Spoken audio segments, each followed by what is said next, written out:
என்னை பொறுத்தவரை பிரபாகரன் அவர்கள் சொல்றது மாதிரி சொல்லுக்கு முன் செயல், நம்ம செயல்ல செஞ்சு காட்டுவோங்கிறத நான் நினைக்கிறேன். நிறைய மக்களும் சொல்றாங்க, உங்களை மாதிரி பத்திரிகையாளர்களும் நிறைய சுட்டி காட்டியிருக்காங்க. அது எல்லாத்தையுமே நான் வந்து ஒரு தொகுப்பா ஒரு கிட்டத்தட்ட இது வரைக்குமே நான் எனக்கு ஒரு 23 24 முக்கியமான வெரி வேல்யூபிள் பாயிண்ட்ஸ் வந்து எனக்கு நான் கிடத்து வச்சிருக்கேன். இதைத்தான் நான் மக்கள்கிட்ட பிரச்சாரத்துக்கு நான் எடுத்துட்டு போறேன்.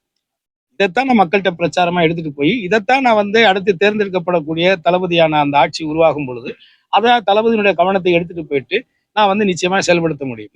என்னுடைய அடையாளம் வந்து நான் ஆரம்பிச்சது வந்து முக்குளம் புலிப்படை, முக்குளத்தூர் புலிப்படை. என்னுடைய தலைவர் இந்த தேசத்திற்காக வாழ்ந்து இன்றைக்கும் வாழ்ந்து கொண்டிருக்கக்கூடிய தெய்வ திருமகன் பசுமன் முத்துராமலிங்க தேவர். அவர்தான் என்னுடைய அரசியல் ஆசான், அவர்தான் என்னுடைய தலைவர், என்னுடைய கடவுள். இதுல மாற்று கருத்தே கிடையாது. ஆனால் அண்ணன் திருமாவளவன் அவர்கள் சொன்னதை போல நான் ஒரு சமுதாய ரீதியான அமைப்பு வைத்திருந்தாலும் நான் எந்த ஒரு சமூகத்துக்கும் எதிரான வெறுப்பு அரசியலை இதுவரை இந்த 17-18 ஆண்டுகளாக நான் செய்ததே இல்லை. நான் என் தலைவரே எங்களுக்கு என்ன சொல்லியிருக்காருன்னா, நாம் யாருக்கும் தாழ்ந்தவர் அல்ல, நமக்கு யாரும் தாழ்ந்தவர் அல்ல அப்படிங்கிறது அவருடைய உயர்ந்த சிந்தனை. இந்த சமத்துவத்தை, இந்த சகோதரத்துவத்தை, இந்த சமூக நீதியை கிட்டத்தட்ட 80-90 ஆண்டுகளுக்கு முன்பாக இந்த மண்ணிலே விதைத்து அதை கடைசி வரை நிலைத்து வாழ்ந்து காட்டியவர். அதனால எனக்கு என் மேல அந்த பார்வையெல்லாம் கிடையாது. நான் என்னைக்குமே அது மாதிரி நான் இயல்பாவே நான் மனிதனை மதிக்கக்கூடியவன், மனித நேயத்தை மதிக்கக்கூடியவன், மனித அன்பை வந்து நேசிக்கக்கூடியவன். அதனாலதான் என்கிட்ட இவ்வளவு நடிகரா இருக்கேன், நான் இங்க எப்படி வாழ்ந்துட்டு இருக்கேன்னு இங்க சுத்தி இருக்கிற கிராமங்களை போய் கேட்டீங்கன்னா சொல்லிடுவாங்க. அதனால எனக்கு அதெல்லாம் பாதிப்பெல்லாம் வராது. இன்னொன்னு, உண்மை என்றைக்குமே வெல்லும். நான் அதை நம்புறேன். யதார்த்தமும் உண்மையும் என்னைக்குமே வெல்லும். போலிகள் கொஞ்ச நாள் இருக்கும், அப்புறம் காணாம போயிடும். அவரு ஒரு கட்சி ஆரம்பிச்சிருக்காரு, அவர் இப்பதான் ஆரம்பிச்சிருக்காரு. இந்த சினிமா படங்கள்ல ஒரு படத்துல சொல்ற மாதிரி, இந்த காதல் படத்துல சொல்ற மாதிரி, இந்த சின்ன கேரக்டர், டாக்டர் கேரக்டர், வெளிநாட்டு மாப்பிள்ளை கேரக்டர், இல்ல ஒரு நண்பன், உயிர் நண்பன் கேரக்டர், அது மாதிரிலாம் அதெல்லாம் கிடையாது. ஸ்ட்ரைட்டா நம்ம வந்து ஹீரோ தான் சொல்லுவாங்க. அது மாதிரி அவர் வந்து அது இதெல்லாம் எதுவுமே இல்லை, ஸ்ட்ரைட்டா சிஎம் நாற்காலி தான்ங்கிற ஒரு கனவுல வர்றாரு. அது வந்து எந்த அளவுக்கு அதுக்கு மக்கள் அங்கீகாரம் கொடுப்பாங்க அப்படிங்கிறது ஒரு மிகப்பெரிய கேள்வி. ஸோ இந்த இடத்துல இந்த மாதிரியான ஒரு நகைச்சுவை காட்சிகள் நடக்குது. இது மாதிரி நிறைய நடந்திருக்கும். அதனுடைய ஒரு பகுதியாத்தான் அதை பார்க்குறேன். அவர் ஒரு நட்சத்திரம், ஒரு பெரிய நட்சத்திரமா இருக்கிறனால நிச்சயமாக மக்களிடத்துல அவருக்கு வந்து ஒரு அங்கீகாரம் இருக்கும், ஒரு நடிகரா பிடிச்சிருக்கும். இப்ப என்னையே 100 பேருக்கு பிடிக்குதுன்னா அவரை ஒரு 1000 பேருக்கு பிடிக்காமையா இருக்கும். அதுல ஒன்றும் மாற்று கருத்து இல்லை. ஆனால் அந்த புகழை வைத்து இத்தனை ஆண்டு காலம் நீங்கள் இந்த தமிழகத்திற்கும் தமிழ் சார்ந்த மக்களுக்கும் தமிழுடைய பிரச்சனைகளுக்கும் எதற்கு நீங்க முன்னெடுத்து வந்தீங்க, எதற்கு களத்துல வந்து நின்னீங்க? அட்டண்டன்ஸ் நான் போட்டேங்கிறது மட்டுமே இங்க வந்து சரியா வராது. நீங்க 100% அட்டண்டன்ஸ் போட்டீங்களா நீங்கிறது ரொம்ப ரொம்ப முக்கியமானது. அதுலயும் முக்கியமான பிரச்சனைகள் நீங்க என்ன பண்ணீங்க அப்படிங்கிற ஒரு கேள்வியெல்லாம் இருக்கு. இது வரைக்கும் நான் வெளிப்படையாவே கேட்கிறேன், இத்தனை ஆண்டு காலம் 33 34 வருஷம் சினிமாவில் இருந்த நீங்க வந்து எங்கேயாவது உங்களை எனக்கு விஜய்னு தான் தெரியும்.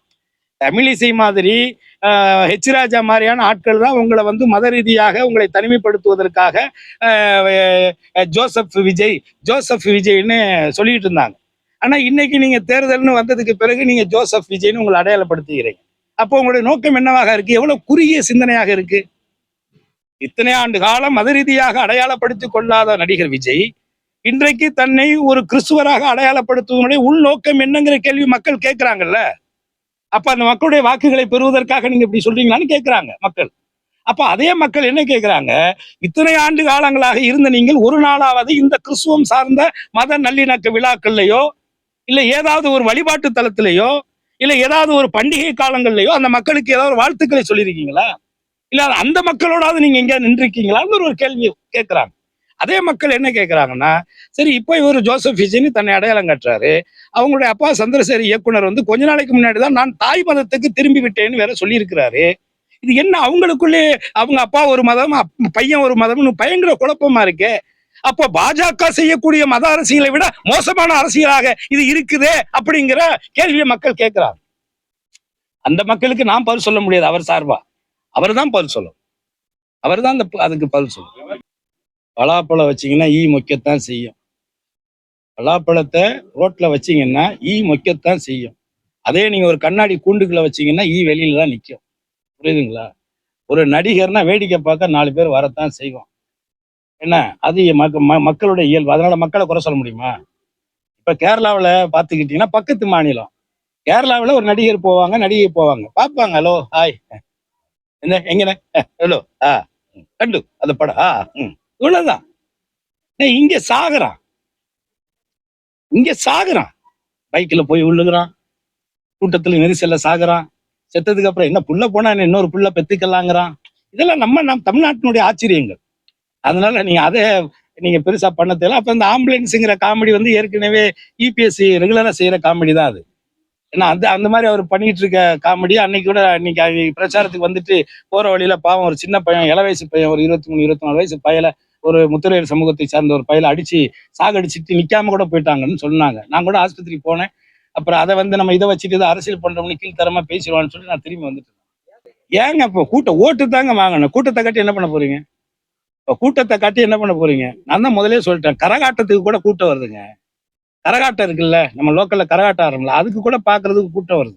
அப்ப அந்த கரகாட்டத்துல ஃபேமஸா இருக்கக்கூடிய நடனம் ஆடக்கூடிய அந்த பெண்களை பார்க்க இவ்வளவு கூட்டம் வரும்போது, அதே இடத்துல ஒரு நீங்க சொல்ற ஒரு நடிகை, நல்ல உச்சத்துல இருக்கக்கூடிய நடிகை வந்து அதே கரகாட்டத்தை வந்து அங்க ஆடுனாங்கன்னா அதுக்கு எவ்வளவு கூட்டம் வரும்? அப்ப நீங்க பாரம்பரியமா இத்தனை வருஷமா ஆடிக்கிட்டு இருக்கு இந்த நாட்டிய நடன பெண்மணியை பார்க்க வந்த கூட்டத்தை விட நடிகை வந்தவொடனே இவ்வளவு பெரிய கூட்டம் வந்துருச்சு அப்படின்னு மிகைப்பா பேசினா இதுல என்ன இது? அதெல்லாம் பிறந்தல்லங்க. நடிகைன்னா பார்க்க கூட்டம் வரத்தான் செய்யும். அது ஓட்டாக மாறுதாங்கிறதா இங்க முக்கியமான கேள்வி. மாண்புமிகு தமிழக முதலமைச்சருடைய அவருடைய செயல் திட்டங்கள், கடந்த 5 ஆண்டுகளில் அவர் செய்த சாதனைகள், இப்பொழுது அவர் அறிவித்திருக்கக்கூடிய 524 தேர்தல் வாக்குறுதிகள், இதுகளை முன்னிலைப்படுத்தி பெண்களிடத்திலே அவர் செய்த திட்டங்களை முதன்மைப்படுத்தி வாக்கு சேகரித்து இந்த மண்ணிலே உதயசூரியனினுடைய வெற்றி வேட்பாளராக கருணாஸ் ஆகிய நான் வெற்றி பெறுவேன் என்பதை நான் முழுமையாக நம்புறேன்.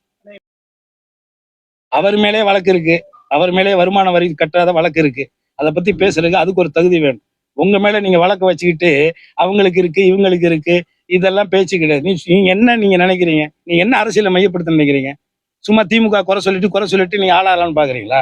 இது ஒரு அரசியல்? அது இதெல்லாம் ஒரு மட்டமான அரசியலுங்க.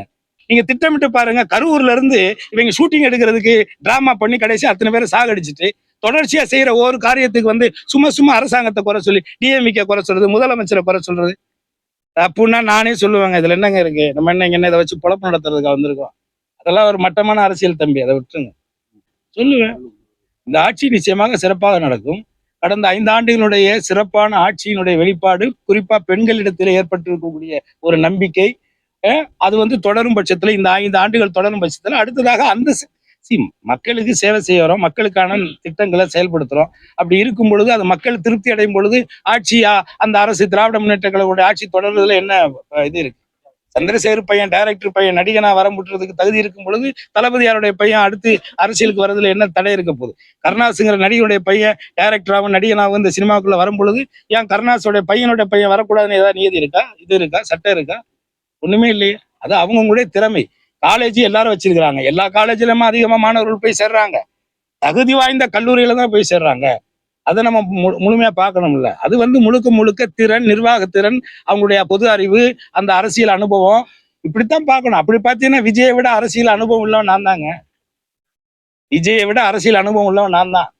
நீங்க என்ன தேர்தல போட்டியே போடல, நான் ஏற்கனவே போட்டி ஜெயிச்சு 5 வருஷம் மக்களுக்கான சேவையை நான் பண்ணிருக்கேன்.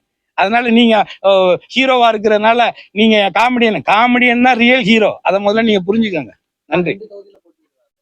அவர் ஏன் போடுறாரு? நான் தான் ஹீரோ, சிங்கிள், ஒன்லி சிவகங்கை. நானே இவ்வளவு கான்பிடண்டா இருக்கும் பொழுது நீங்க தான் ரொம்ப பெரிய ஆளாச்சே.